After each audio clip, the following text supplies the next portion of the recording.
There is a house in Derbyshire whose golden front catches the last of the evening sun, and for 400 years it has belonged to one family. A girl was born to that family in the summer of 1900, third daughter of a duke, raised at Chatsworth to expect that the ordinary rules would bend around her. And in one astonishing way, they did. She married a man who would govern Britain. And for more than 30 years, through a world war, through the cabinet, through his years in Downing Street, she was openly in love with another man. Every editor in Fleet Street knew it. Not one of them printed a single word while she lived. This is the story of the silence and of who bought it. If you love the stories the history books leave in the margins, the ones told in the great houses and never in the headlines, subscribe now and stay with me, because this one was kept quiet for 30 years. Chapter 1. A daughter of the greatest house in England.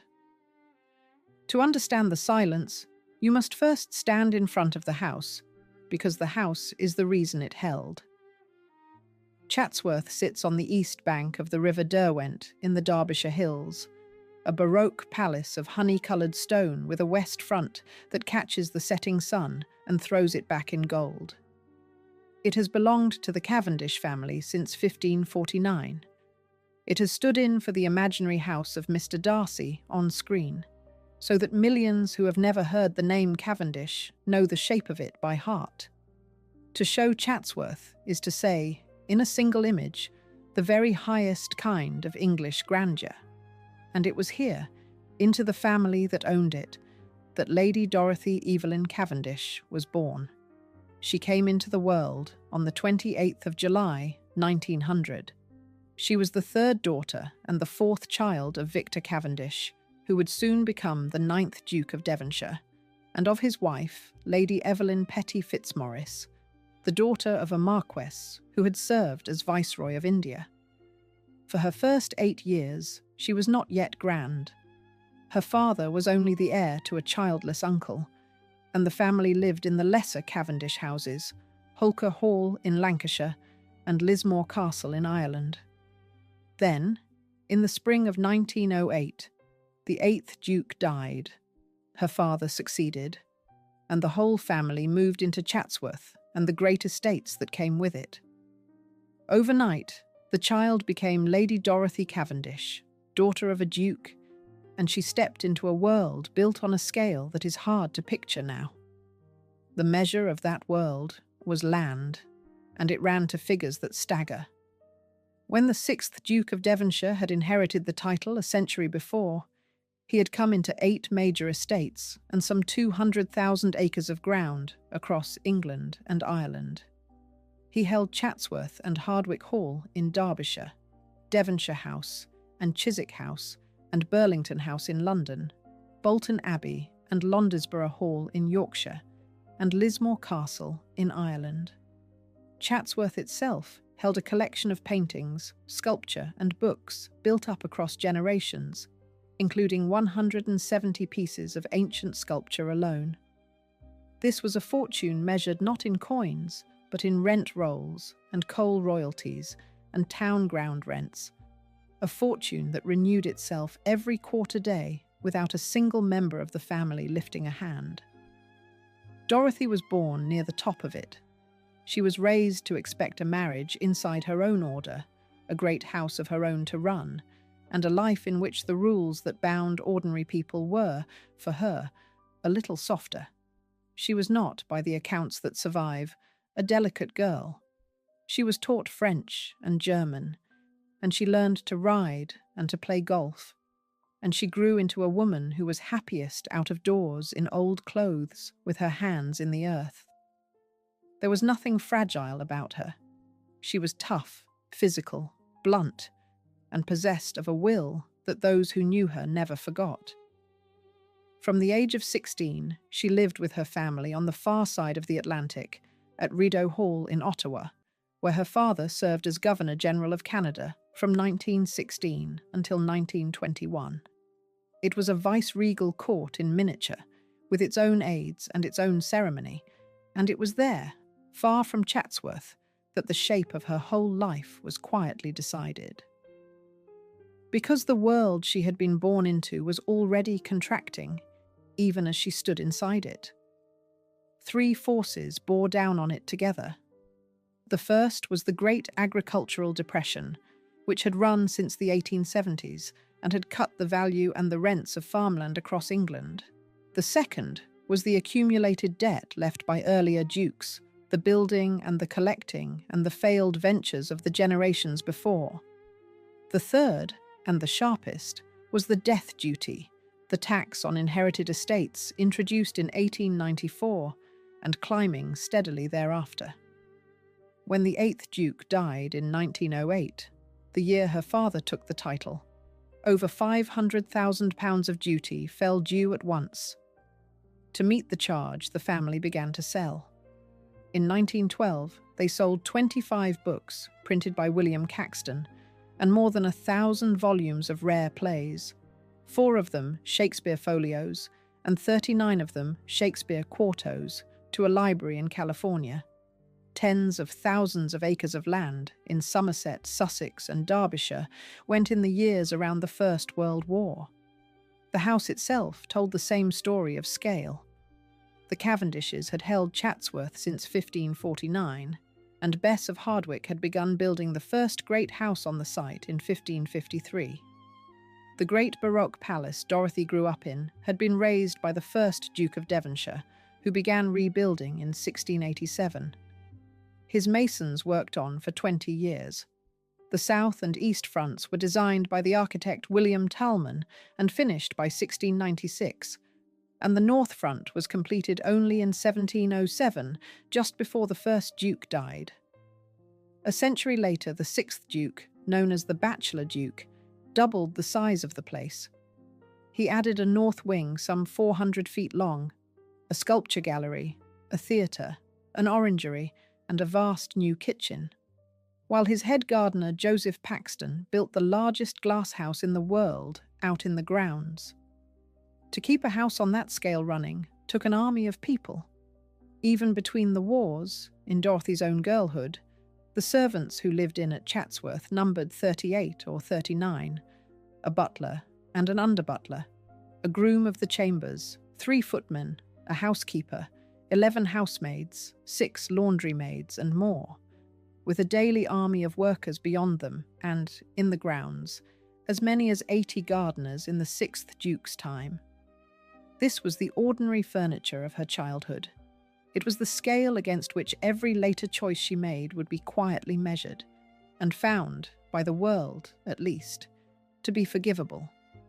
So Dorothy grew up watching the grandeur she had been promised begin, very slowly, to shrink. That is the paradox she carried out of childhood, and it matters for everything that followed. She looked, to the outside world, like a woman who stood above the ordinary rules. In one narrow and astonishing sense, she would prove to be exactly that. Yet the ground beneath her feet was already moving.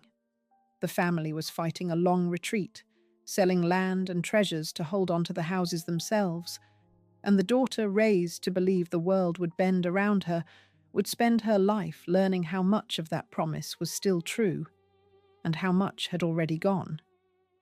The house on the Derwent still caught the evening sun. What it could still protect was another question, and the answer, when it came, would astonish everyone who thought they knew how England worked. Chapter 2. The publisher's son who married up. He came from trade turned into books, and to her family that made him something a shade below them. His name was Harold Macmillan, and in Ottawa in 1919 he was a young officer on the Duke's staff, an aide-de-camp, recovering from a war that had nearly killed him 3 times over. He had served with the Grenadier Guards. He had been wounded again and again, and once had lain out in a shell hole for hours, badly hit, reading a Greek play he carried in his pocket to hold the fear at bay. He was clever, bookish, shy, and marked for life by the trenches. He was also, by the one measure that mattered most to a Cavendish, not quite one of them. The Macmillan money was real, but it was new, and it was made from print. Harold's grandfather, Daniel Macmillan, had been the son of a crofter on the Isle of Arran, a poor tenant farmer scratching a living from Scottish rock. Daniel and his brother Alexander had climbed out of that poverty through books, founding the publishing house of Macmillan and Company in 1843. By Harold's day, the firm was successful and respected, publishing some of the finest authors of the age, and it had made the family comfortably rich. But a publishing fortune was counted in the tens of thousands of pounds. A Devonshire fortune had been counted in the hundreds of thousands of acres. The distance between the two was not merely money, it was caste, the invisible line that ran through English life and told everyone where they stood. Dorothy did not appear to care. She met Harold in Canada, where the ordinary distances of English society were folded up small inside a single viceregal household, and she chose him. The pattern repeated in her own family, for two of the 9th Duke's aides-de-camp married two of his daughters during those Canadian years, and Harold Macmillan was one of the two. They were married on the 21st of April, 1920, at the Church of St. Margaret, Westminster, a fashionable choice for a society wedding. The guests included royalty, aristocracy, and the leading literary figures of the day. The newspapers called it the social event of the London season, and by every outward sign it was a triumph. But the marriage carried a fault line from the first day, and the fault line was the very gap that had made it remarkable. To Dorothy's relations, Harold remained the publisher, the clever middle-class man who had married a duke's daughter, admitted to the family, and never quite absorbed by it. He felt it keenly. He was a proud man, and a sensitive one, and he spent decades among people who never entirely let him forget where he had come from.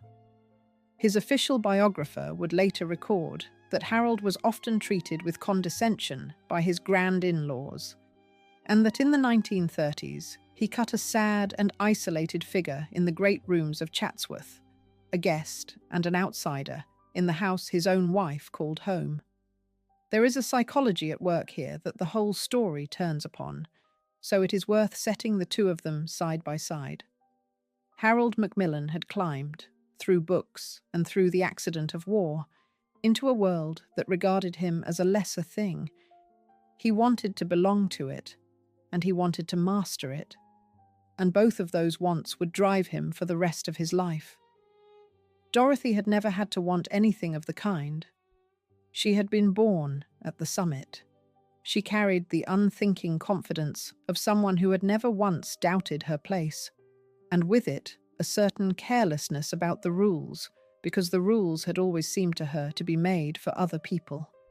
The contrast between them was almost total. He was careful, wounded, ambitious, watchful. She was blunt, secure, physical, and free of any fear of what people might say. He needed the approval of her world, with an ache that never left him. She had never needed anyone's approval at all. In the first years, none of this mattered, because the marriage was young and full and busy, and the children came quickly. Maurice arrived in 1921, and there were more to follow. The couple divided their days between London, the north of England, and the Sussex house that would one day become the still centre of Harold Macmillan's life. From the outside, they were a rising pair, blessed and ambitious and sure. The war he had come home from had marked him in ways his new family could barely imagine. He had gone out with the Grenadier Guards and been wounded 3 separate times. At the Battle of the Somme, he had lain badly hit in a shell hole for the better part of a day, drifting in and out of consciousness, and the wounds left him with a permanently weakened hand and a limp handshake for the rest of his life. He read constantly, in Greek as easily as in English, and something in the trenches had turned him permanently inward, toward books and toward a private melancholy he learned to hide. The firm he was heir to had published some of the greatest names of the age, and he took the business seriously, moving between the world of authors and the world of Westminster with a foot in each and a full sense of belonging in neither. He was, in every setting, a little apart. The confident, careless girl he had married had never spent a single hour of her life feeling apart from anything, and that difference, invisible at the wedding, would widen into a gulf. Yet the two temperaments that met at the altar of St. Margaret's were built to pull in opposite directions, and within a decade they would. The publisher's son had married the greatest catch of his life, a duke's daughter with rank and warmth and an iron will. He did not yet understand that the very qualities that made her extraordinary, the fearlessness, the carelessness of rules, the certainty that the world would arrange itself to her liking, would one day be turned against him inside his own marriage, and would break something in him that he could never afterwards admit was broken. The wedding guests went home, the season moved on, and the fault line waited. Chapter 3. The Marriage That Looked Like a Triumph.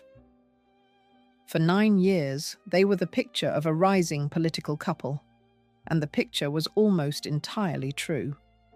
Harold Macmillan came home from Canada, took his place in the family firm, and set his sights on Parliament. In 1924, he was elected as the Conservative member for Stockton-on-Tees, an industrial town in the northeast of England that was being hollowed out by the long decay of British industry between the wars. It was not a safe seat, and it was not a glamorous one. The poverty he saw there, the shipyards falling silent, and the men standing idle at the street corners, marked him as deeply in its way as the trenches had. It gave him a lifelong horror of unemployment and shaped the kind of politician he became, a conservative who never forgot the sight of a town with no work in it.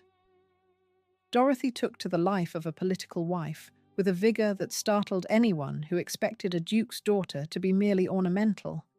She was, if anything, the better campaigner of the two.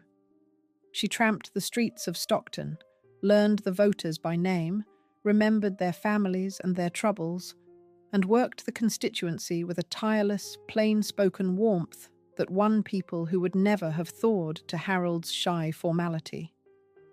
In an age when a wife was expected to smile at her husband's side and say little, Dorothy was an electoral asset in her own right, a Cavendish who could talk to a shipyard worker's wife as easily as to a duchess.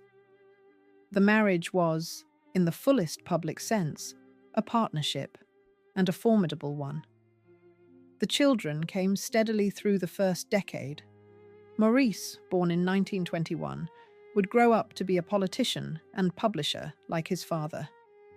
A daughter, Caroline, followed in 1923. A second daughter, Catherine, arrived in 1926 and would one day marry a conservative politician of her own.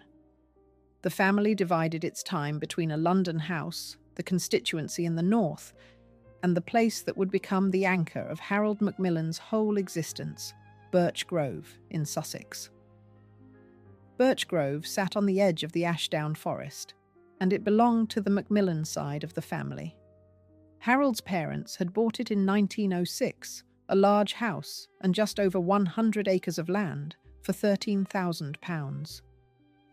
Set that figure against the Devonshire world Dorothy came from, and the whole distance between the two families stands revealed in a single sum. £13,000 bought the entire Macmillan estate outright. It would not have covered a single year of the Devonshire's outgoings at their height, when the family had held 200,000 acres and paid death duties of £500,000 in one blow. In 1926, Harold's formidable mother, Nellie, had Birch Grove almost wholly rebuilt, and she persuaded her husband to leave the house, past Harold's two elder brothers, to Harold alone. She had decided which of her sons would rise. This house, she once told his children as they ran through it, was going to belong to the Prime Minister of England one day. So the shape of the dream was set, and it was a good dream. a rising member of Parliament with a serious mind and a real feeling for the poor of the North, a wife of impeccable rank who was also a natural campaigner, 4 healthy children, a country house being quietly groomed for greatness by a mother who could see the future. 2 family fortunes behind them, one old and grand and shrinking, one new and solid and climbing. From the outside, in 1928, the Macmillans were exactly what they appeared to be, a couple on their way up, respectable, ambitious, and blessed with everything the age valued. And almost all of it was real. That is the part that is easy to miss and important to hold on to. This was a working marriage between 2 capable people who had built something together and had every reason to expect it would carry them to the top. The first heat of romance may have cooled into companionship, as it does in many marriages, but the enterprise was genuine and the future was bright. They were not acting. They had simply become, as couples do, partners in a shared ambition, and the ambition was large. Birch Grove itself was being remade to match the ambition. When Nellie rebuilt it in 1926, she raised a substantial house on a square plan, 4 ranges of 9 bays each, set around a central courtyard, plain and solid rather than beautiful. The architectural critics would never much admire it, calling it substantial but inelegant, an unhappy marriage of styles. But it was comfortable, it was large, and it was full of good things. Some of the finest interior fittings said to have come from Devonshire House, the great Cavendish mansion in Piccadilly that Dorothy's own father had sold to developers in 1920 and watched demolished. If that attribution is right, there was a quiet symmetry in it.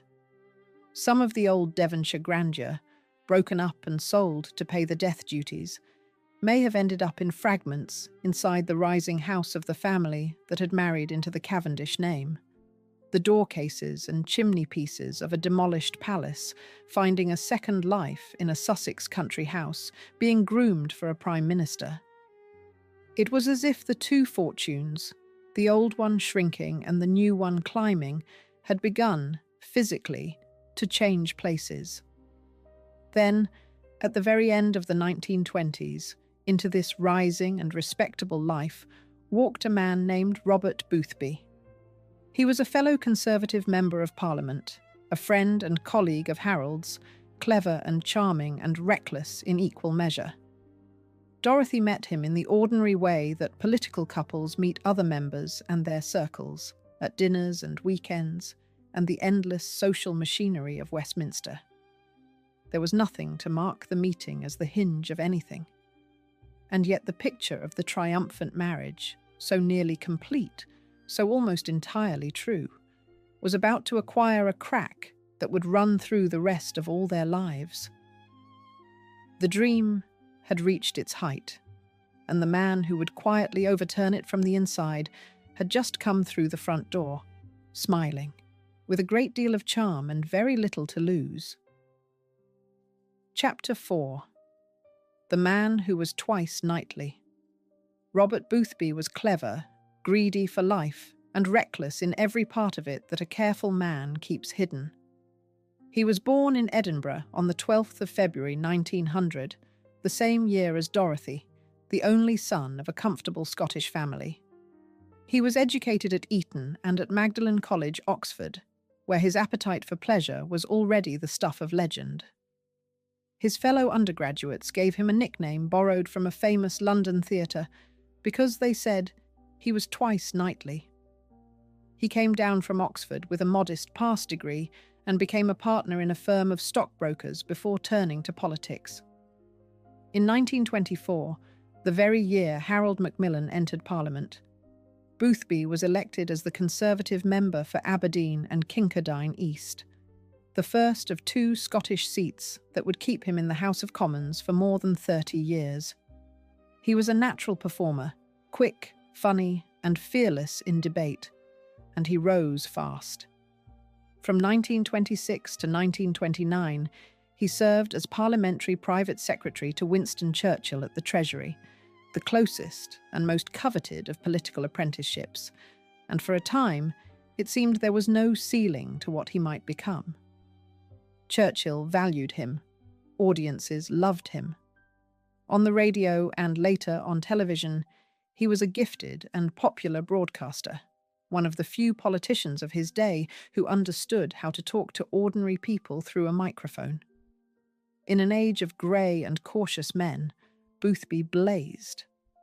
But the same fire that made him magnetic made him dangerous. He was greedy, financially disordered, and careless of the ordinary rules in a way that would dog him for the whole of his life. His money was always in a tangle. His appetites were large and largely ungoverned. In 1940, he would be forced to resign a junior post at the Ministry of Food for failing to declare a financial interest when asking a question in the House of Commons. A small scandal that checked his career for good and pushed him to the back benches. He was the kind of man who could charm a whole room and lose a fortune in the same evening, and who never quite understood why the careful men around him kept their distance. His talent was real, and so was the flaw that ran through it, and the flaw always won. He was, in plain terms, the least safe man in Westminster, and a duke's daughter, married to one of the most careful and controlled men in politics, fell in love with him and stayed in love with him for the rest of her life. The attachment began around 1929. Some accounts date it a year later, to 1930, and the exact month is lost, as such things always are. What is certain is that by the end of the decade, Lady Dorothy Macmillan had given her heart to Robert Boothby, completely and permanently, and that she would never take it back, whatever it cost her, her husband, or her children. What drew her to him is not hard to see once it is set out. Boothby was everything her husband was not. Where Harold was shy, Boothby was bold. Where Harold was wounded and watchful, Boothby was reckless and warm and alive to every pleasure. Where Harold ached for the approval of her grand relations, Boothby seemed to need no one's approval at all, and that carelessness was a quality Dorothy knew intimately because it was her own. They were alike in the deepest place. Both had come into the world without the ordinary fear of what people would say. Both moved through life as though the rules had been written for other people. In Boothby, Dorothy did not meet her opposite. She met her mirror, and the recognition was total. His public life would keep pace, for decades, with Harold's own, which made the private tangle all the sharper. The two men had entered Parliament in the same year, 1924. They had even written together, contributing to the same book of conservative thinking in the 1920s, colleagues and, in a fashion, friends. Boothby stayed in the House of Commons for more than 30 years, until 1958, when he was raised to the House of Lords as a life peer and went on being a public figure, a broadcaster, a wit, a familiar voice on the radio programmes of the day, famous enough that he could cheerfully campaign for the virtues of the herring as a national food. He was, on the surface, a success. And all the while, he was the open lover of the wife of the man climbing steadily past him toward the top. The careers ran side by side, the one rising to Downing Street, the other stalled by its own recklessness on the back benches and in the broadcasting studios, and the woman they shared moved between the two of them in plain view of a Westminster that watched and said nothing. For all his flaws, Boothby was no fool, and in the great question of the age, he was often right when safer men were wrong.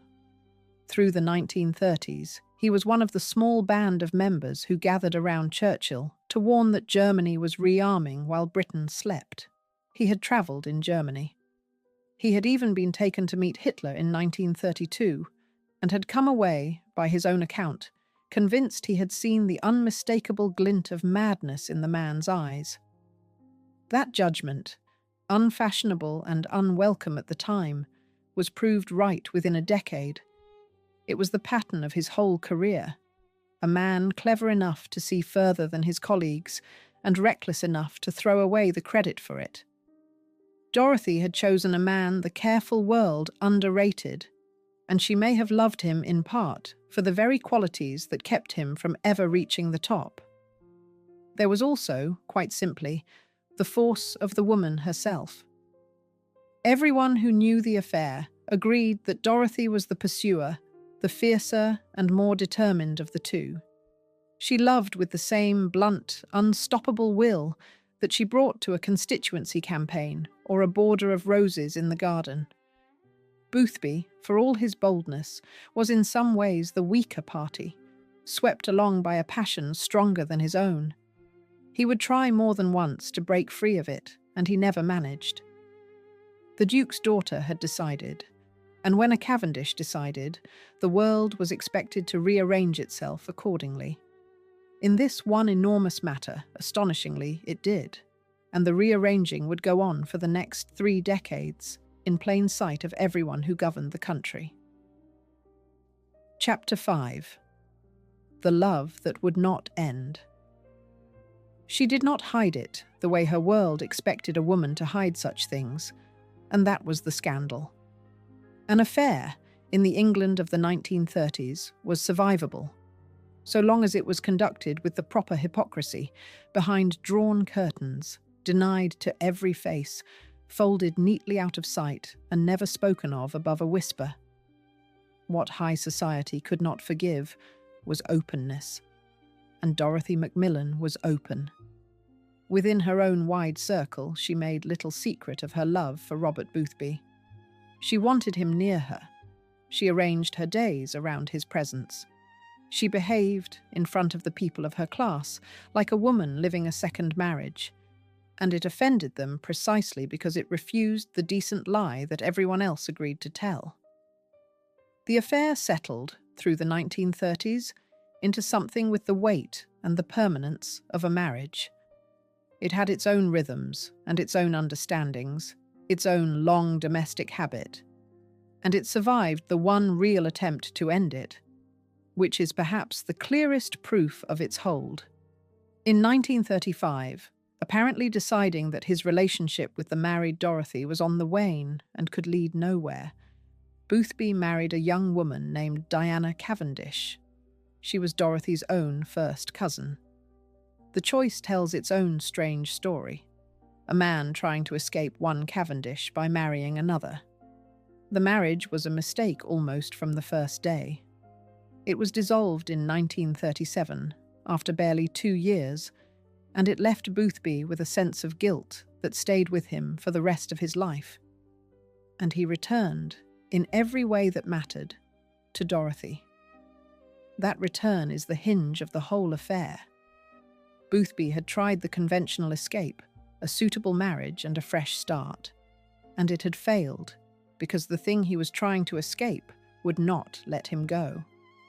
Dorothy took him back, or rather, she had never truly released him, and from that point, the arrangement hardened into permanence. For the rest of her life, more than 30 years in all, Robert Boothby was the man she loved, and everyone in her world understood it to be so. It was the fixed fact of her private existence, as settled and as public within her class as her marriage was public to the nation. The cost of this openness fell hardest on the people around her. Her husband bore it in a public silence that would eventually curdle into something harder.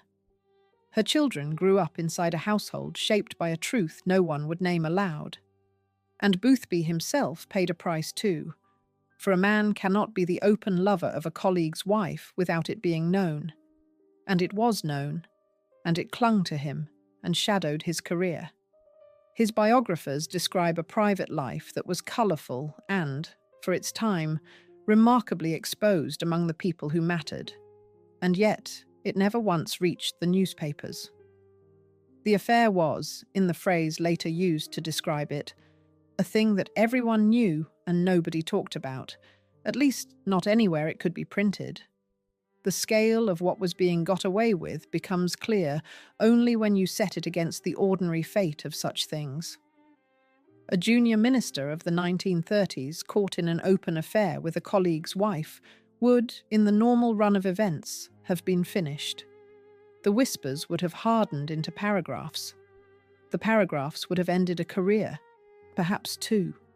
That was the machinery of scandal, and it ran, year in and year out, on the private lives of ambitious men. Yet here was an affair more open than most, involving the wife of a rising politician and a serving member of Parliament, and the machinery simply refused to engage. Something held it back, quietly and completely, for decade after decade. The strangest detail of the whole arrangement is the marriage Boothby made in the middle of it. When he tried to leave Dorothy in 1935, the woman he chose to marry was Diana Cavendish, and Diana was Dorothy's own first cousin, another daughter of the great family. It was as though he could not imagine a life outside the Cavendish orbit, even as he tried to escape one particular Cavendish within it. The marriage lasted barely 2 years. It was dissolved in 1937 and became, by Boothby's own account, a lasting source of guilt to him, a wrong done to a decent woman for the wrong reasons. And then he went back to Dorothy, and the brief attempt at a conventional life was over. For a man of his generation and class, marriage was the ordinary route to respectability and a settled career. Boothby tried it once, failed at it inside 2 years, and never seriously tried again while Dorothy lived. He married for a second time only in 1967, the year after her death, when the woman who had held him for the whole of his adult life was finally in her grave. None of this could have happened to a quieter woman in a smaller family. It was the very grandeur of Dorothy's position that made her boldness possible, and that lent the affair its strange air of impunity. A doctor's wife, or a shopkeeper's daughter behaving as she behaved, would have been cast out by her neighbours within a single season. Dorothy behaved exactly as she pleased and kept her place at the very centre of society, because society could not afford to lose her and would not have dreamed of trying. The openness that scandalised her world was, in the end, a privilege of her rank. One more thing the ordinary rules allowed her that they allowed almost no one else alive. The reason lay in who Dorothy was. She was no minister's ordinary wife. She was the daughter of the 9th Duke of Devonshire, a Cavendish, a woman from the very top of the order that owned and ran the country and, to a large degree, owned and ran its newspapers as well. The people who might have exposed her were the people who dined at her father's table and shot on her family's moors. The immunity she had carried without thinking since childhood, the sense that the rules would bend around her, turned out, in this one great matter, to be entirely real. She loved openly and dangerously, and the world she had been born into closed protectively around her, without instruction and without fuss. Her husband, meanwhile, was making a colder and lonelier calculation about how to survive the very same facts. Chapter 6. The Child at the Centre. A daughter was born in the autumn of 1930, about a year after the affair began, and a question was born with her. Her name was Sarah, the fourth and last of the Macmillan children, and from the beginning there were those in political society who murmured that her father was not Harold Macmillan, but Robert Boothby. The timing made the rumour possible. The affair had begun around 1929. Sarah arrived on the 17th of October 1930. In the small gossiping world of Westminster, where private lives were currency, the arithmetic was done in whispers, and the whispers never entirely died away.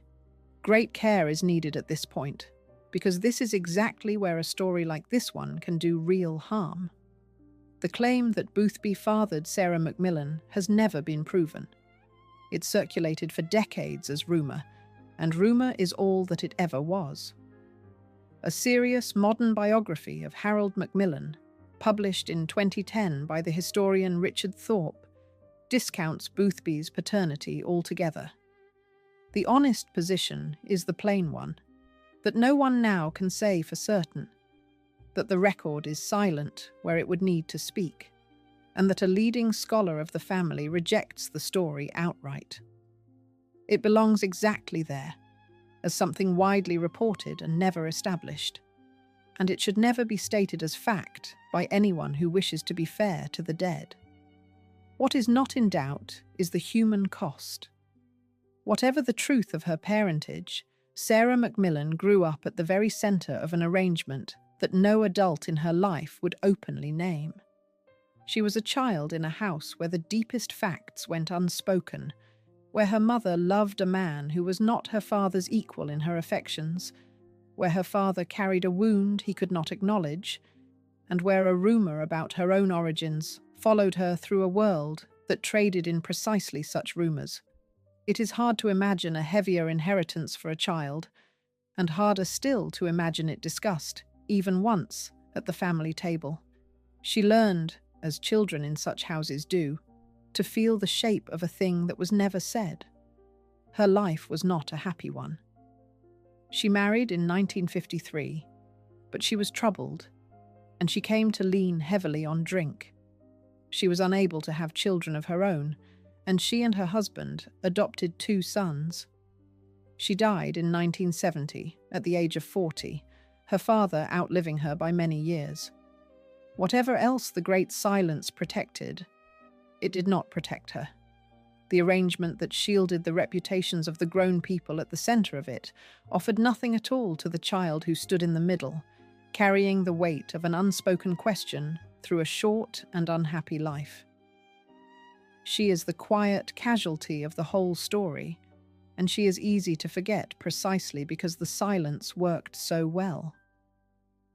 The scale of the 2 families that met in her makes the private drama stranger still. On one side stood the Macmillans, publishers, comfortable and careful, a firm and a house in Sussex bought for £13,000. On the other stood the Cavendishes, a family that had once held 200,000 acres, that had paid over £500,000 in death duties in a single year, and that would, within Sarah's own lifetime, be handed a tax bill of £7 million. Sarah Macmillan was born at the exact point where these 2 worlds met, the granddaughter of a duke and the daughter of a publisher, and the question that hung over her cradle would be answered by neither side, then or ever. What can be said with confidence is how Harold Macmillan behaved, and it tells you a great deal about the man. Whatever he believed about Sarah's parentage, and he can have had no certainty either, he raised her as his own daughter, gave her his name, and never once, in public or in the long record of his private papers, cast her out or set her apart. In an age when a man in his position might have used such a doubt as a weapon, or as grounds for the divorce his solicitor had warned him against, he did neither. He simply absorbed the wound, as he absorbed every other, and said nothing. There is something almost unbearable in it. A man raising a child amid a rumour he could not disprove and would not repeat, holding the family together by the sheer force of his refusal to speak. The silence that would one day shield a prime minister from the newspapers began here, in a nursery, as the private discipline of a proud and injured man. He had decided that saying nothing was how he would survive, and he never went back on the decision. The rumour itself never quite died, and that too was part of the cost. It surfaced in memoirs and in private conversation across the decades, a piece of Westminster law passed from one generation to the next, impossible to prove and impossible to kill.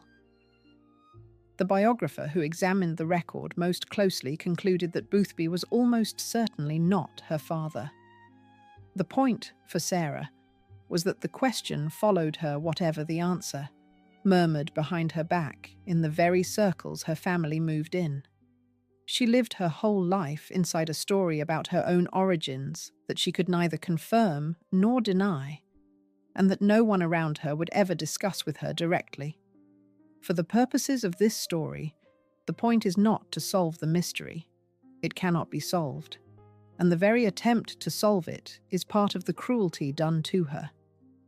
The point is that a child stood at the precise centre of the arrangement, and that the arrangement asked her to carry, in silence, a question the adults had created and would not face. The great silence that would one day protect a prime minister began, in a sense, in a nursery in 1930, around a little girl whose father chose, whatever the truth of it, to raise her as his own and to say nothing. And saying nothing, for Harold Macmillan, was fast becoming the whole strategy of a life. Chapter 7. The husband who chose his career. He was advised that a divorce would end him, and so he made a colder choice and kept the marriage standing. When the affair became undeniable at the turn of the 1930s, Harold Macmillan faced the decision that would define his private life for the next 35 years. He could divorce Dorothy, expose the whole affair, and walk away a wronged but public husband, free of her and of the humiliation. Or he could hold the marriage together in form, accept the arrangement in fact, and protect the one thing he was not willing to surrender, his career. He was counselled by his solicitor, a man of the firm of Frere Cholmondeley, that divorce would be fatal to a public life, even for the innocent party. And so, after an agony he never fully described, he chose to stay. The size of that danger is easy to underrate from the distance of today, so it is worth measuring once. In the England of the 1930s, and for a long time afterward, divorce carried a stain that could destroy a career even for the spouse who had done no wrong. The taint attached to the fact of the divorce itself, not to the guilt or innocence of the parties to it. Well into the 1950s, a divorce could still cost a public man the highest offices in the land, and men close to Macmillan saw their own prospects damaged by exactly that shadow. To divorce Dorothy would have been to hand his enemies a permanent weapon and his own career a wound from which, in that unforgiving era, it might never have healed. The solicitor's advice was not timid caution. It was a cold and accurate reading of the age. So Harold Macmillan stayed, and the marriage became a shell built around an arrangement. In private, from the early 1930s onward, he and Dorothy lived largely separate lives under the same roofs. In public, they appeared together at every occasion that required it, the model political couple, the campaigning wife, and the rising member, flawless and united. The gap between the two, the private separation and the public unity, was the exact space in which the entire later story would unfold. In private, the truth was known and lived without disguise. In public, the fiction was maintained with an iron discipline that never once slipped through 9 years of climbing and 30 of high office. The strain of it very nearly destroyed him at the start. In 1931, at the point when the affair and the choice it forced on him were at their rawest, Harold Macmillan suffered a nervous breakdown. He went abroad to recover, out of sight, and slowly rebuilt himself. The man who would one day be famous across the world for his unflappable calm, the Prime Minister who seemed never to be ruffled by any crisis, had been broken once, early, in private, by a wound at the very centre of his own home. He almost never spoke of it afterward. He carried it, as he carried everything, folded away behind a mask that grew more perfect with the years. The humiliation pursued him even into the grandest rooms of his wife's world. At Chatsworth, the great house that framed Dorothy's whole identity, Harold was observed through the 1930s as a sad and isolated figure, handled with a faint condescension by the aristocratic in-laws who had never quite accepted the publisher's son. The house that made his wife who she was made him, in his own eyes, smaller. He sat in those golden rooms, a guest and an outsider, the coming man of British politics, quietly slighted by the family he had married into, and no one watching him drift through the sculpture gallery would have guessed at what was hardening inside him. The men around him proved how real the danger was. Walter Monckton, one of the ablest lawyers of the age, was thought to have been kept from the very highest legal offices, Lord Chief Justice and Lord Chancellor, in part because he had been divorced. Anthony Eden, who would one day be Prime Minister himself, faced open criticism for having divorced and remarried, with talk that a divorced man was unfit to make appointments in the church. Divorce still caused muttering in the drawing rooms and the clubs as late as the 1950s, a full 20 years after Macmillan made his choice.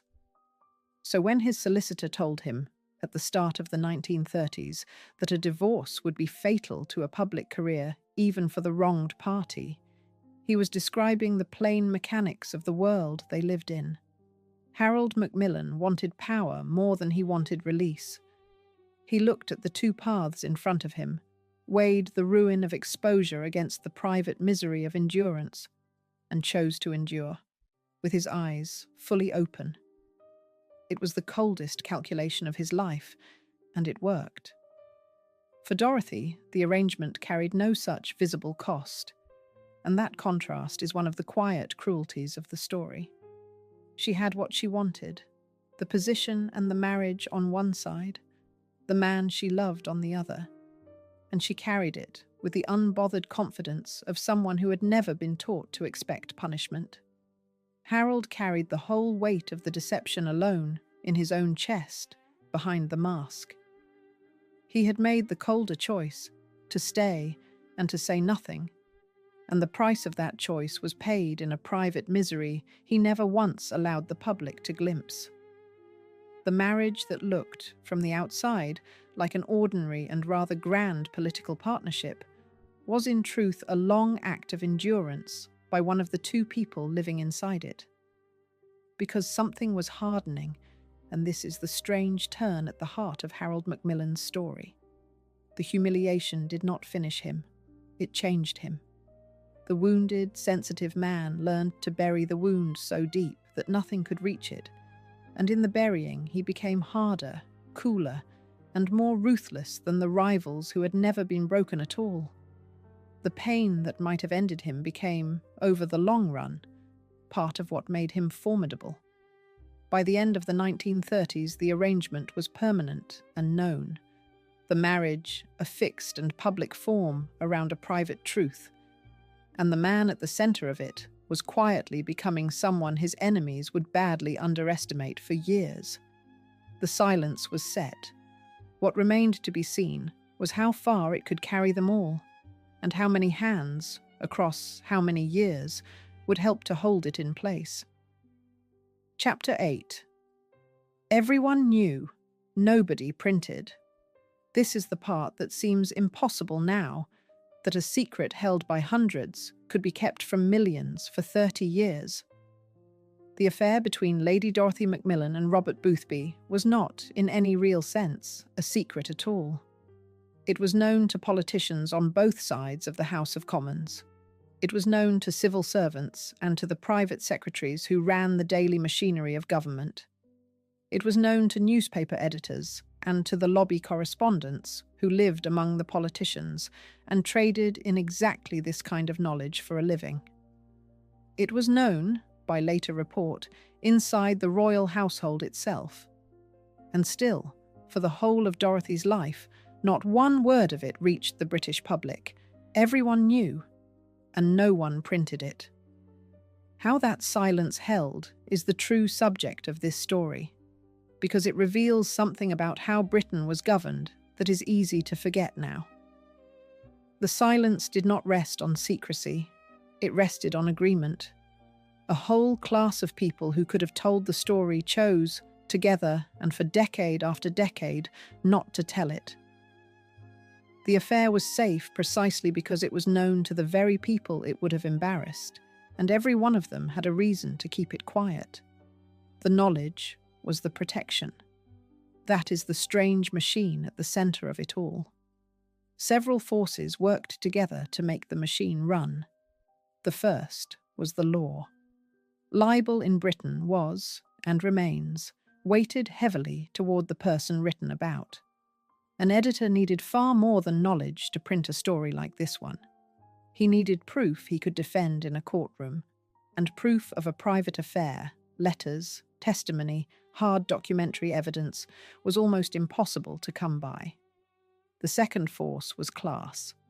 The proprietors and editors of the great newspapers moved in the very same world as the people they might have exposed.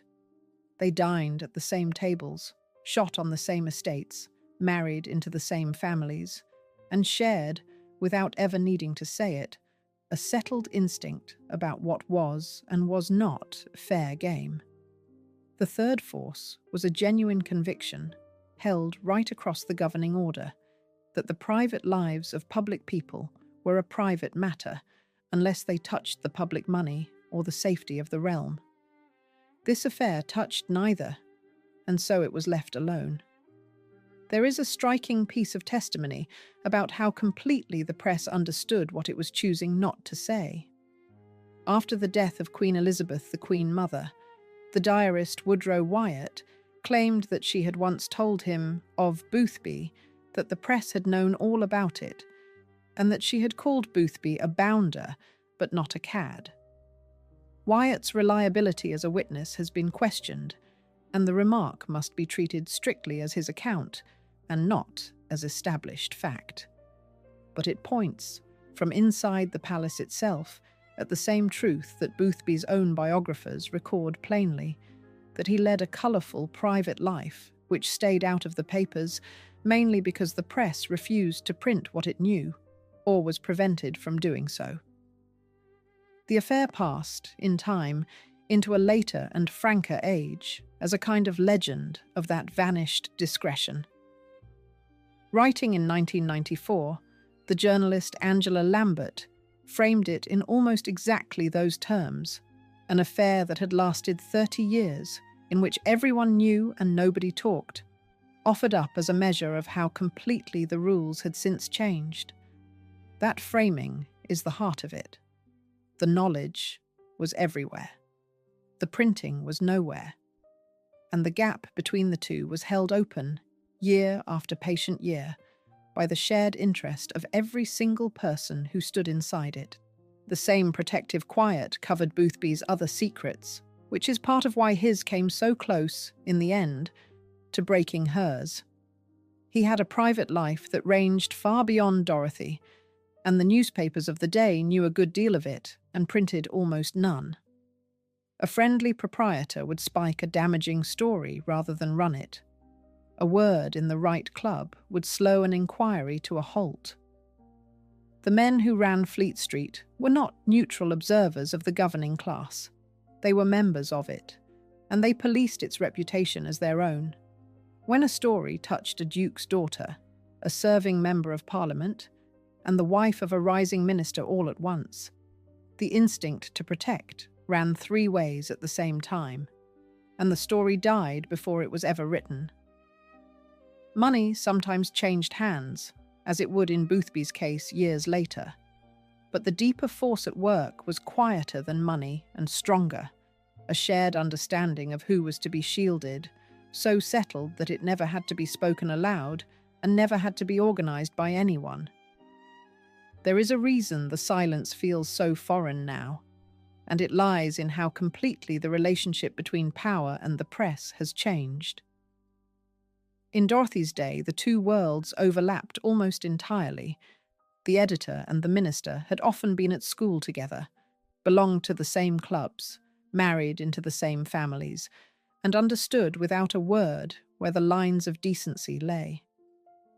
A great newspaper was as much a part of the establishment as the cabinet or the palace, and it guarded the establishment's secrets as carefully as it guarded its own. The idea that the private life of a prime minister's wife might be a matter of public interest would have struck most editors of the 1950s as simply vulgar, an ungentlemanly breach of the rules by which their entire world ran. The most telling thing about this machinery is that it was invisible. There was no committee and no order, no single hand holding back the presses of Fleet Street. There was only 1,000 small decisions made by 1,000 people who all understood the game, each of them choosing silence because silence served them, or served their friends, or served their class, or fitted their sense of how things were properly done. It was the most effective kind of censorship there is, the kind that never has to be enforced because no one involved ever seriously imagines breaking it. And into that seamless quiet, through the whole of the 1930s and 40s and 50s, Harold Macmillan went on climbing toward the top of British politics, carrying his private wound behind his mask, while the entire world he moved in agreed, wordlessly, to look away. Chapter 9. The Wound That Made a Prime Minister. One reading of his rise is that the private wound forged the public steel and made him harder than the rivals who had never been broken. Harold Macmillan entered the 1930s a wounded and slighted man, a backbench member of Parliament with a troubled marriage and a nervous breakdown behind him, treated as a lightweight by the grand relations who would not let him forget his origins. He came out of the next 2 decades as the most formidable operator of his political generation. The historian John Campbell has argued that the two facts are bound tightly together, that the private pain was part of what forged the public steel, and the argument fits the man.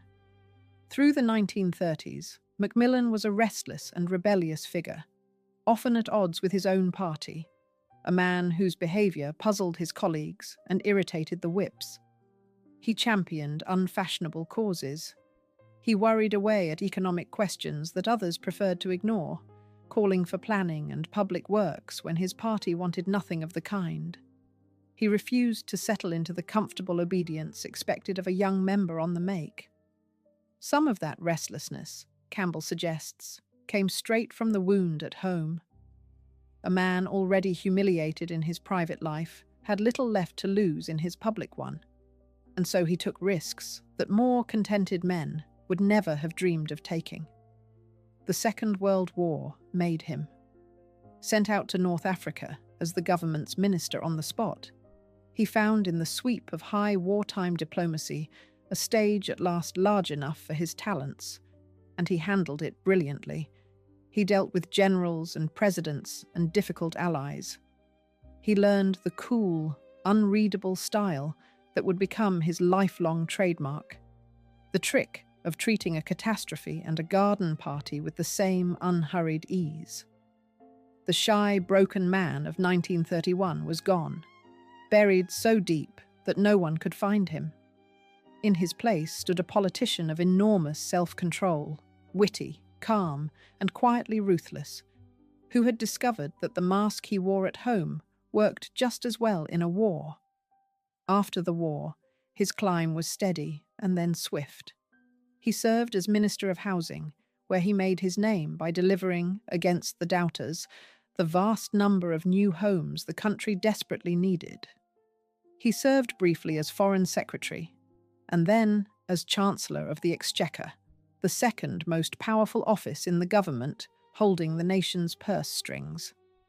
At every stage he showed the same combination of qualities, a mastery of detail wrapped in an air of effortless ease, a gift for the grand and memorable gesture, and beneath it all, a hardness that his rivals underestimated again and again, always to their cost.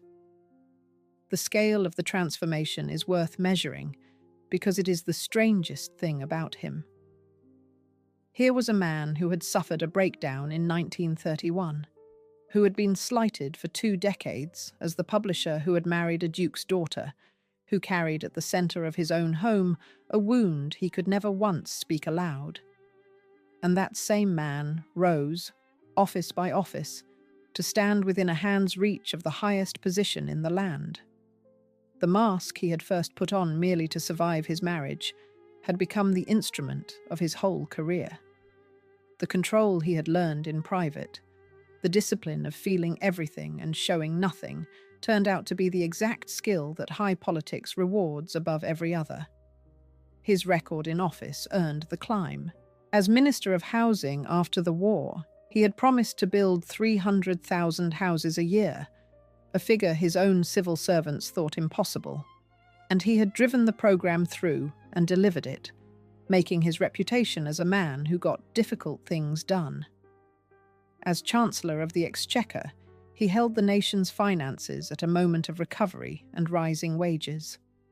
At every post he showed the same gift, a command of the dry detail hidden behind an air of unhurried theatre, so that he seemed always to be enjoying himself even as he worked harder and calculated colder than the men around him.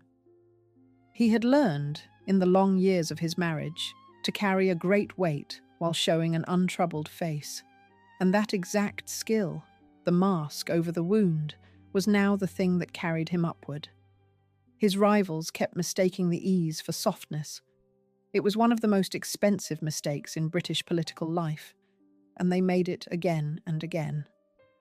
By the 1950s, the transformation was complete, and those who had known the wounded younger man could scarcely credit it. The restless rebel of the 30s had become a figure of granite calm, a master of timing and of the theatrical gesture, feared by his colleagues even as they laughed at his jokes. He had learned to wait, to watch, and to strike only when the moment was fully his. The very control that had begun as a way of surviving his private life had matured into the most formidable political instrument of his generation. Nothing seemed to touch him. Nothing seemed to hurry him. And behind the unruffled surface worked a mind harder and more calculating than any of his rivals ever guessed. It was, in its strange way, the deepest legacy of the affair, that the pain inflicted on him at home had helped to forge the statesman his country would soon call upon to lead it. In January 1957, the prize fell to him. The government of Anthony Eden collapsed in the wreckage of the Suez Crisis, and the Conservative Party turned, to the surprise of many who thought his rival the safer choice, to Harold Macmillan. The wounded outsider of the 1930s walked into Downing Street as Prime Minister of the United Kingdom. And at his side, as she had been at every public step of the long climb, stood Lady Dorothy, the woman whose affair had first broken him, and, in the strange and bitter arithmetic of his life, had helped to make him what he had become. The publisher's son had reached the summit at last. His wife was about to learn what the view from the very top looked like, with the oldest open secret in Westminster standing quietly at her shoulder. Chapter 10. The Wife at the Summit. By 1957, she stood at the very top of British public life, and the secret stood there with her. Lady Dorothy Macmillan was now the wife of the Prime Minister. She was the daughter of a duke and the mistress of Downing Street, and for the next 6 years she moved through the highest circles on earth. She presided over the official receptions.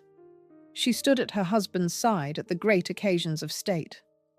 She entertained, in her own drawing rooms, the most powerful people alive. It was the height of everything she had been born to expect, the immunity of her childhood confirmed at the grandest possible scale, and she carried it with the same unbothered ease she brought to everything else. The still centre of those years was not Downing Street, but Birch Grove, the Sussex house that Harold's mother had groomed for a Prime Minister. Macmillan preferred his own home to the official country residences the office offered him. He made little use of Chequers, the Prime Minister's grand retreat, and the reason he gave was Dorothy. She was a passionate gardener, happiest with her hands in her own soil, and she did not, as he once explained, like weeding other people's gardens. So the whole business of summits and statecraft came to her at Birch Grove. Among the boarders she tended herself in old clothes, indifferent as ever to what anyone thought of a Prime Minister's wife on her knees in the dirt. The guests those walls received in the premiership years read like a roll call of the entire mid-century world. Charles de Gaulle, the President of France, came in November 1961, and Macmillan recorded the scene in his diary with dry delight. The great man's blood plasma kept in a special refrigerator in the coach house, police with dogs stationed through the garden and the surrounding woods, one of the dogs biting a reporter. Dwight Eisenhower, the American president, stayed. Nikita Khrushchev, the Soviet leader, stayed. Jawaharlal Nehru, the Prime Minister of India, stayed. And in June 1963, President John Kennedy of the United States came to Birch Grove for a summit that Macmillan described to his cabinet as a meeting of the British and American governments, almost as brothers. Hold that last image still for a moment, because it is the sharpest picture in the whole story. In the garden at Birch Grove, in the early summer of 1963, the Prime Minister's wife played hostess to the President of the United States. She had been at the very centre of British public life for years. She stood, at that instant, about as high as any woman of her time and country could stand. And she had been, for more than 30 years, openly in love with another man, a fact known to every senior figure in that garden and to every editor who had chosen, again, not to print it. The grandeur and the secret were not in separate rooms or separate lives. They were the same rooms, the same lawns, the same warm afternoon in Sussex. The numbers of those years measure the height she had reached. Her husband governed a nation of some 50 million people. He led the country through the tensest passages of the Cold War, in the years when a single misjudgment between Washington and Moscow could have ended the world outright. He told the British people, in a phrase that outlived him by decades, that most of them had never had it so good. He sat at the head of the cabinet, and when it suited him, he sacked a third of it in a single day and carried on. He bestrode his party like a colossus, and behind the calm mask he governed with a ruthlessness few of his colleagues ever fully saw.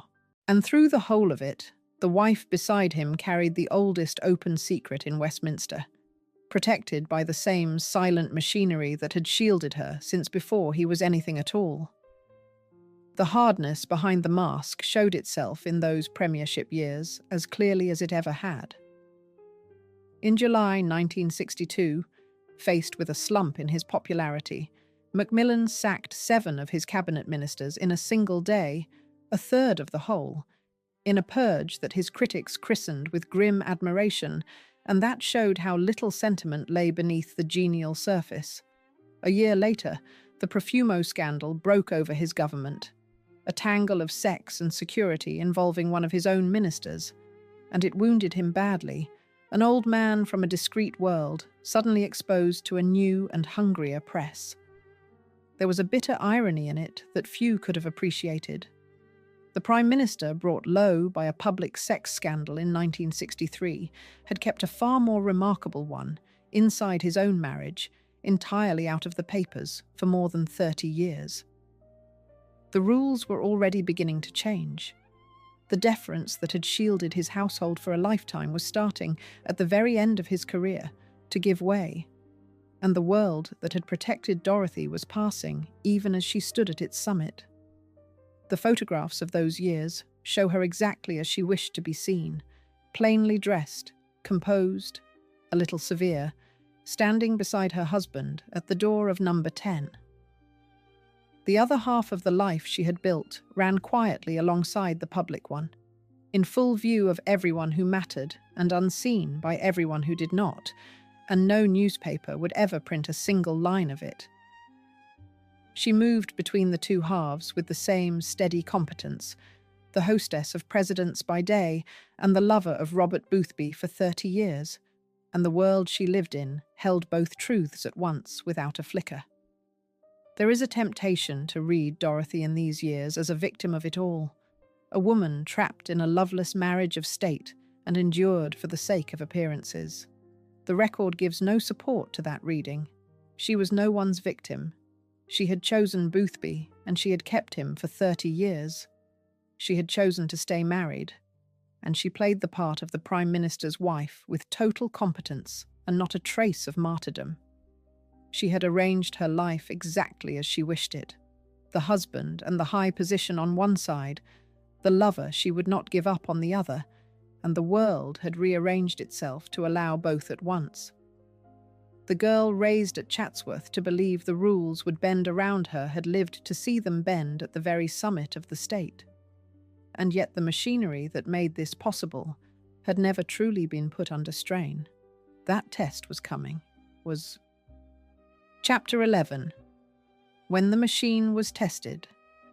The proof of how the silence worked is what happened on the rare occasions something threatened to break it. For most of Dorothy's life, the machinery ran without effort, because no one with the power to expose her ever wished to.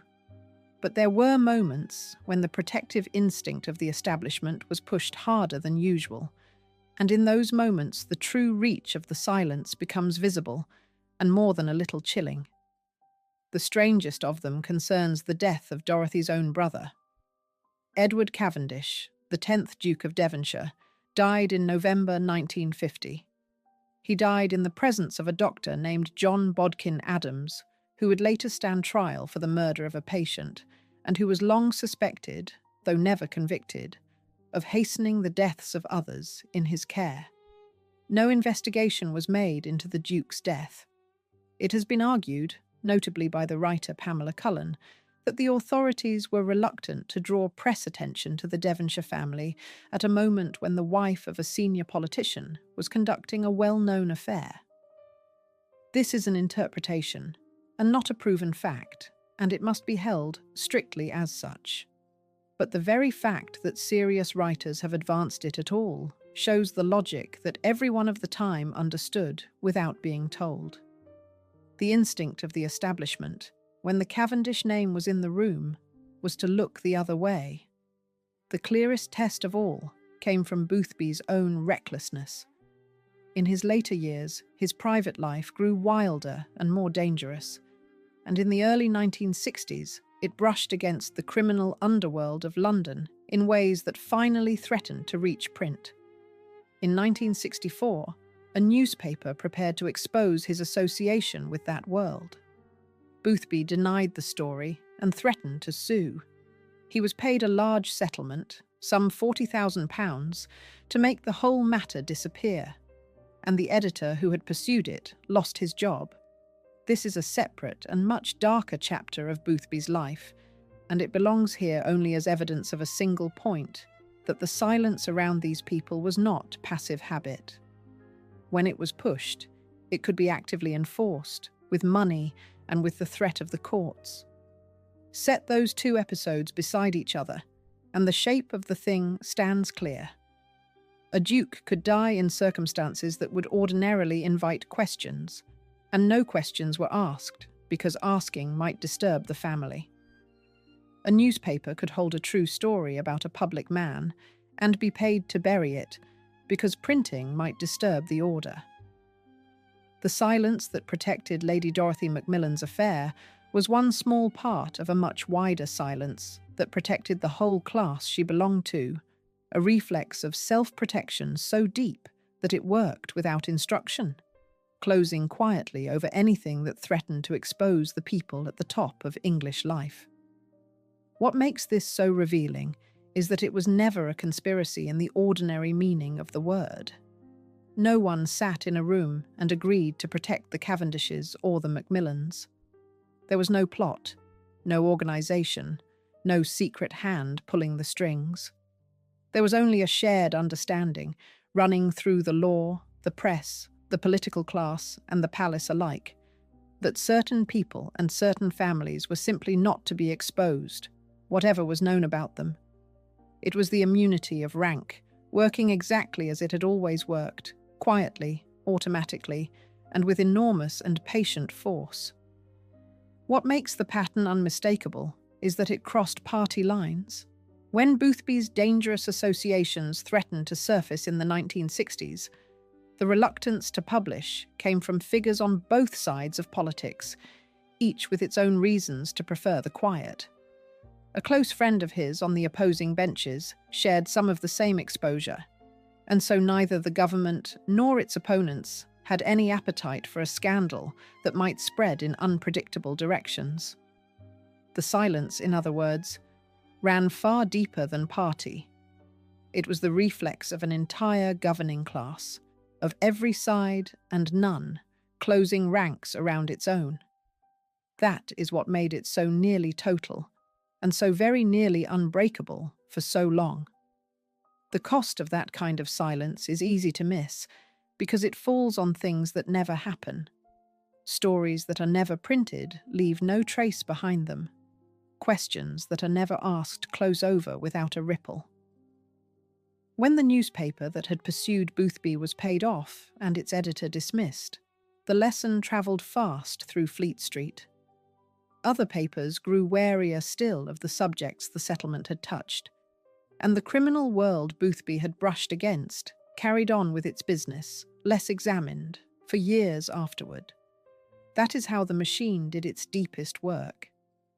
The dramatic burying of a single story mattered far less than the 1,000 stories that were never begun at all, because everyone already knew how they would end. The silence protected more than Dorothy Macmillan. It shaped what the whole country was allowed to know about the people who ruled it, and it did the shaping invisibly, leaving behind only the smooth surface of public lives, with apparently nothing at all beneath them. For Dorothy, none of this ever intruded on the surface of her days. The machine worked so smoothly that she can rarely have had cause to think about it at all. She simply lived as she chose, protected by 1,000 decisions made by other people, most of whom she never met, all of them agreeing that a woman of her rank was to be shielded rather than exposed. The immunity was total, and it was silent, and it asked nothing of her but that she go on being who she had always been. And so the silence held through the premiership, through the summits, through the death of a duke and the burial of a newspaper's story, all the way to the end of Dorothy's life. It had carried her from a nursery in 1930 to a garden with an American president in 1963, and it would carry her intact to her grave. The machine had been tested more than once, and it had not broken. The only thing that could now end the arrangement was the one thing no silence could prevent or delay, and it came, without warning, on an ordinary spring morning in the Sussex house she had shared for more than 40 years with the husband she had never left. Chapter 12. The Last Years at Birch Grove. In the end, the three of them settled into something strange and durable, a triangle that outlasted the office and the scandal both. Harold Macmillan left Downing Street in October 1963, brought down by a sudden health scare in the middle of a political crisis after almost 7 years as Prime Minister. He retired to Birch Grove, to the house his mother had promised would one day belong to the Prime Minister of England. And there, in the last stretch of their long lives, the pattern of the marriage settled into its final and permanent form. It was, by every account, a peculiar sort of peace. Harold and Dorothy remained married, as they had been for more than 40 years. Boothby remained close, as he had been for more than 30. The passions of the 1930s had cooled into something older and stranger, a settled arrangement among three people who had lived their entire adult lives inside it and had long since stopped fighting its shape. Harold had made his choice in 1931 and never unmade it. Dorothy had made hers around 1929 and never wavered from it for a day. The three of them had grown old around a single fixed point, and the fixed point held to the very end, past ambition, past office, past all the noise of the world.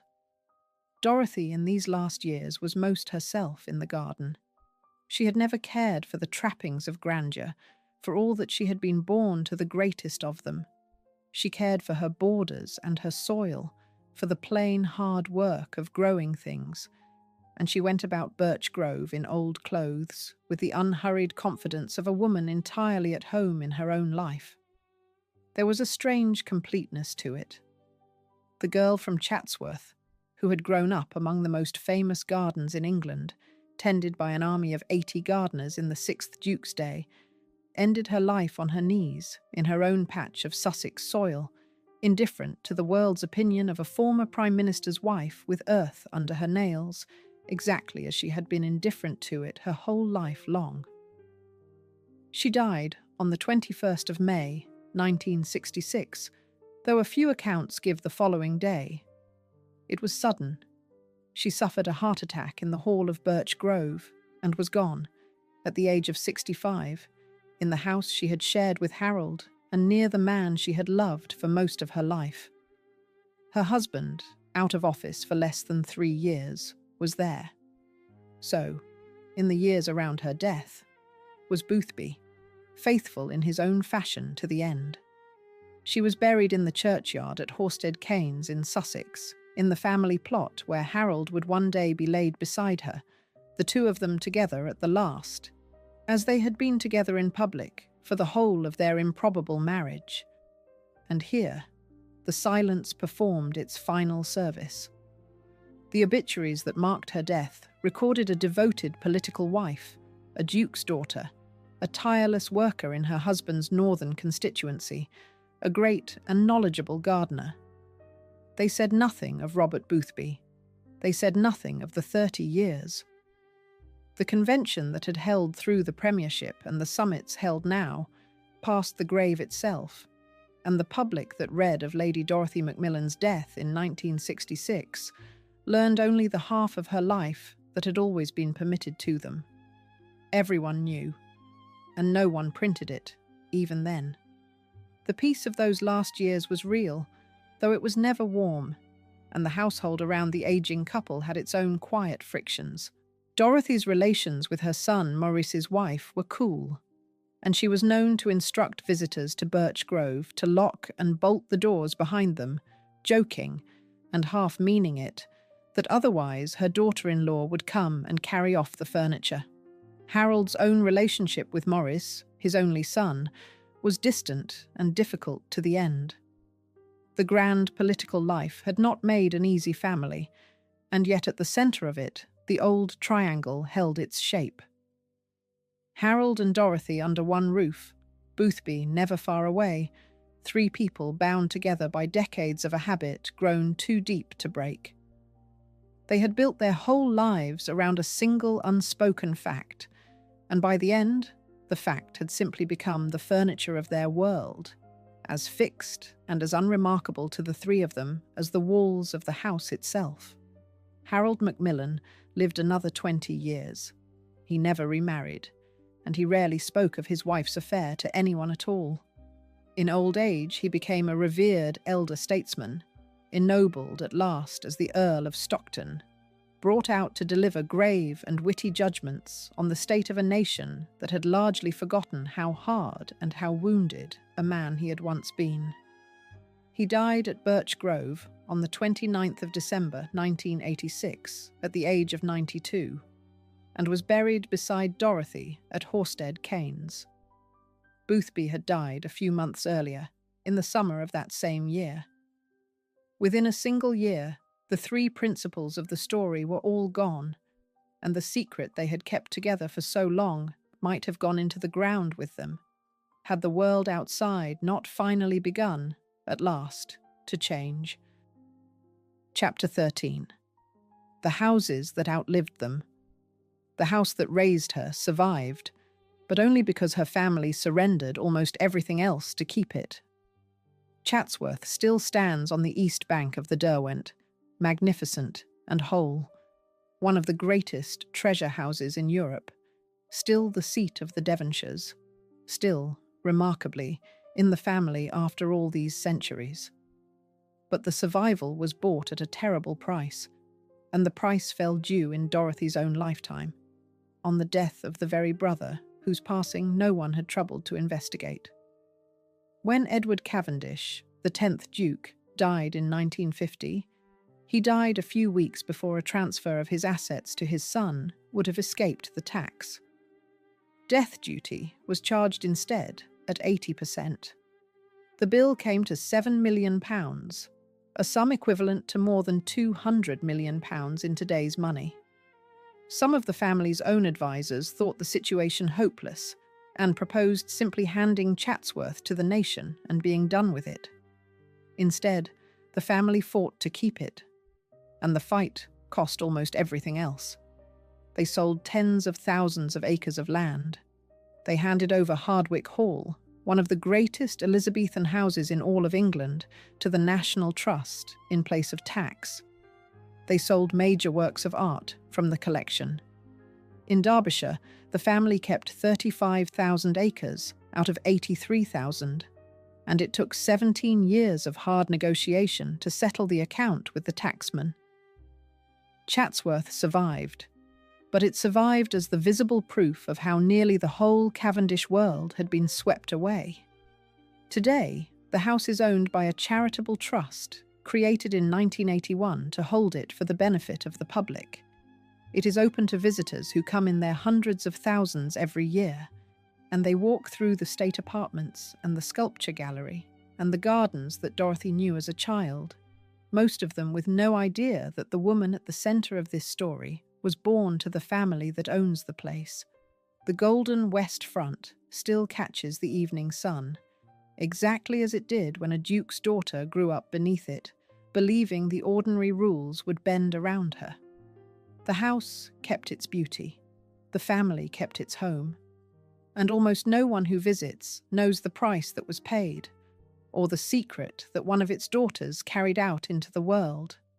Birch Grove, the marital house where the arrangement was lived out and where Dorothy died, also survives, but as a humbler thing entirely.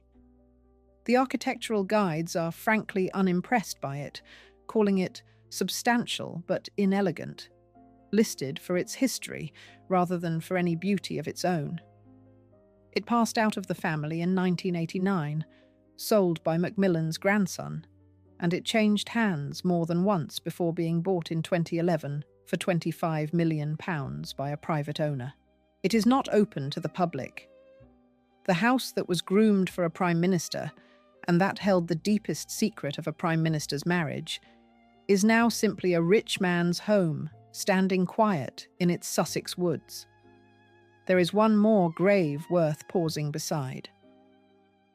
In the churchyard at Edensor, on the Chatsworth estate, lies Kathleen Kennedy, the sister of President John Kennedy of the United States. In 1944, she married Dorothy's nephew, the Marquess of Hartington, the heir to the 10th Duke. He was killed in the war within months of the wedding. She herself died in a plane crash in 1948, and she was buried on Cavendish ground, among the family her brief marriage had joined. That an American president's sister lies in the Devonshire churchyard is a small measure of how far this one family's connections reached into Washington and Westminster alike, and a reminder that the world Dorothy was born into touched, in the end, very nearly everything of consequence in its age. The cost of keeping Chatsworth is written into how it lives today. The house passed, in 1981, to a charitable trust granted a long lease of the building, its contents, and some 1,800 acres of ground, in return for a token rent of £1 a year.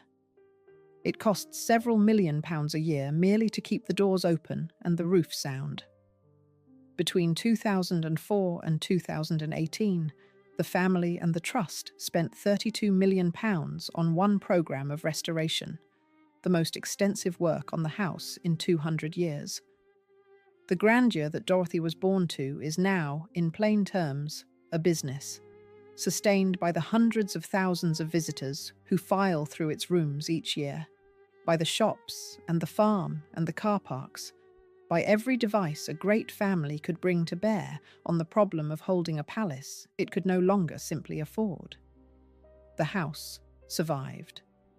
But it survived by opening its doors to the paying public, a come-down the Dukes of Dorothy's childhood would have found almost impossible to imagine.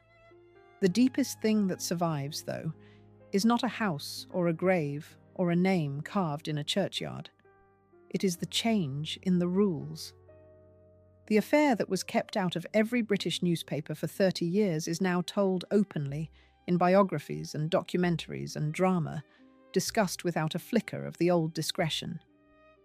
It can be told at all only because the world that once protected it has passed away completely. The stones remain. Chatsworth catches the sun, and Birch Grove sits quiet in its woods. But the arrangement that once wrapped itself around the people who lived in them is gone, and its going is the truest legacy of the whole strange story. Chapter 14. The silence that money could buy. A publisher's daughter carrying on the same affair would have been ruined, and that is the whole point of the story. Strip away the great houses and the summits and the famous names, and what remains is a single, uncomfortable fact. Lady Dorothy Macmillan lived a private life that would have destroyed almost anyone else of her era, and she was not destroyed because of who she was and what she had been born into. Her protection was a gift of rank. She was less discreet than most women of her time, and it made no difference at all, because discretion was never what kept her safe. That is the deeper truth the story reveals. Dorothy was protected not by concealment, but by consensus. Her secret was safe precisely because it was known, because every person who might have exposed it belonged to the world that it would have embarrassed. The editors, the politicians, the civil servants, the courtiers, all of them shared an interest in the quiet, and so the quiet held for 30 years. It was the silence of a thing agreed, a fact known to everyone who mattered and spoken of by none of them. And that is why the house matters so much to the meaning of it all. Chatsworth raised a woman to believe that her order stood above the ordinary rules, and in one narrow but astonishing sense, it truly did. The grandeur she was born into was more than stone and land and servants and a golden front that caught the evening sun. It was a kind of immunity. It reached into the newspapers that would not print her, into the police who would not ask their questions, into the whole vast machinery of a country that had quietly agreed that certain people were simply not to be exposed. The girl who grew up believing the rules would bend around her had been, in the one great test of that belief, entirely and completely right. The final turn is that the immunity died with the world that granted it. The deference is gone. The libel laws bend less easily than they did. The newspapers no longer share the tables of the people they report on, and would not keep such a secret for 30 days now, let alone 30 years. The very same story lived today would last a single news cycle before it was everywhere. The 30-year silence around Lady Dorothy Macmillan is not, in the end, the story of one marriage or one affair at all. It is the record of a vanished arrangement between power and the press. A last age in which the private lives of the people who governed Britain were held, by common and unspoken agreement, to be none of the public's business. Queen Elizabeth, the Queen Mother, is said to have called Boothby a bounder, but not a cad. Whatever the truth of that remark, and it comes to us at second hand, it catches the spirit of that lost world exactly, a world that judged its own quietly, among themselves, and told the public only what it chose to tell. Lady Dorothy Macmillan lived her whole life inside that world. She loved openly and dangerously and paid no public price for it, and she carried her secret to a quiet Sussex churchyard with the willing help of everyone who mattered. Everyone knew, and no one printed it. Something was lost in the keeping of that silence, and it deserves naming before the house has the last word. The truth was lost, held back from a public that had every right to know how it was governed and by whom. A young woman was lost too, Sarah, who carried the weight of an unspoken question through a short and unhappy life while the adults around her guarded their reputations. The silence was a mercy to the powerful and a cruelty to the powerless, and the very same machine delivered both at once. That is the hardest thing to hold on to about the whole story. The immunity that protected Lady Dorothy Macmillan was the ordinary working of a whole social order, and it fell, as such things always do, most gently on the people who needed it least, and hardest on the one small person who needed protecting most. The house on the Derwent still stands, and its golden front still catches the last of the evening sun, exactly as it did on the day a duke's daughter was born beneath it in the summer of 1900. The visitors walk its gardens and admire its grandeur and drive home in the dusk. Almost none of them know that the greatest gift the house ever gave one of its daughters was not the beauty or the wealth or the ancient name. It was the silence. And the silence, unlike the golden stone, was the one thing that could not, in the end, be kept. If this is the kind of history you want more of, the stories, the headlines of the time refuse to carry, subscribe, and stay with me for the next one.